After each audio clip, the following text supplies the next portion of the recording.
राम मंदिर में श्री राम के बाल स्वरूप की मूर्ति विराजमान हो गई है। वहीं कई लोगों के मन में सवाल है कि आखिर भगवान श्री राम की मूर्ति काले रंग की ही क्यों बनाई गई। जानिए इसका रहस्य। महर्षि वाल्मीकि रामायण में प्रभु श्याम के श्यामल रूप के बारे में बताया गया है। इसी वजह से राम जी को श्यामल रूप में पूजा जाता है। श्री राम की मूर्ति को श्याम शिला के पत्थर से बनाया गया है, जो बहुत ही खास है। इस श्याम शिला की आयु हजारों साल की ही होती है। इससे श्री राम की मूर्ति हजारों सालों तक सही रहेगी और इसमें किसी भी प्रकार का बदलाव नहीं किया जाएगा। हिंदू धर्म में पूजा पाठ के दौरान अभिषेक किया जाता है। इसी के चलते मूर्ति को जल, चंदन, रोली या दूध से किसी भी प्रकार का नुकसान नहीं होगा। जानकारी के अनुसार जन्मभूमि में बाल स्वरूप की पूजा की जाती है। इसी वजह से श्री राम की मूर्ति बाल स्वरूप में है। सोमवार को ऐसा ही दुर्लभ अवसर था जब नवनिर्मित मंदिर के गर्भगृह में प्राण प्रतिष्ठा के साथ रामलला की आंखों बंधी पट्टी खुली।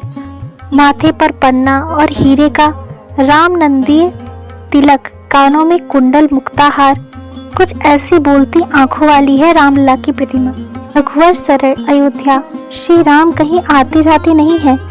वह शाश्वत, सनातन, नित्य नूतन है।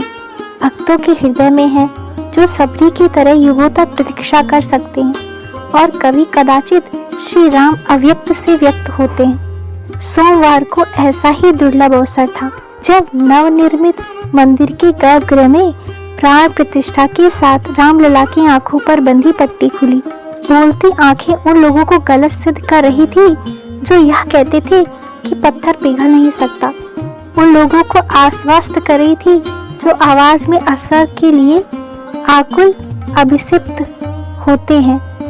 इस चमत्कार के लिए राम जन्मभूमि तीर्थ क्षेत्र ट्रस्ट से लेकर रामलला की प्रतिमा बनाने वाले अरुण योगी राज को 100% अंग देने होंगे।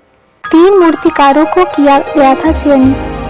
ट्रस्ट न केवल अनेक चरण की जांच परख के बाद मूर्ति निर्माण के लिए अनेक बढ़े चढ़े मूर्तिकारों के बीच योगी राज सहित 2 अन्य कलाकारों को मूर्ति निर्माण के लिए चयनित किया गया, बल्कि आस्था के इस अति महनीय केंद्र पर स्थापित करने के लिए निर्मित 3 प्रतिमा में से इस प्रतिमा का चुनाव किया। तीर स्वप्न आकार करने वाले नवनिर्मित मंदिर के अनुरूप रामलला की प्रतिमा का चयन आसान नहीं था।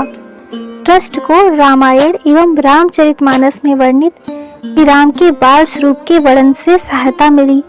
इस वर्णन के हिसाब से रामलला को अति मानवीय चेतना और श्याम वर्णी अलौकिक आभा के साथ 5 वर्षीय राजपुत्र के रूप में ढाले जाने का निर्णय किया गया। सोमवार को गृह गर्भ से यह निर्णय पूरी संभावना के साथ फलीभूत हुआ। गत माह ही निर्मित की जा चुकी रामलला की प्रतिमा सोमवार को चैतन्य चिन्मय विग्रह का रूप ले चुकी है और रामलला मनोहारी वस्त्रों, विविध श्रृंगार और आभूषणों से विभूषित हो चुके हैं। घुंघराले बाल के ऊपर मुकुट चमक रहा है। माथे पर पन्ना और हीरे का रामनंदीय तिलक।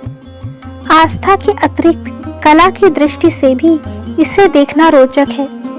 रामलला को इस ऊंचाई पर रखने का प्रयास था कि भक्त न केवल स्पष्टता से दर्शन कर सके, बल्कि भक्त भगवान का दृष्टि संबंध भी स्थापित हो।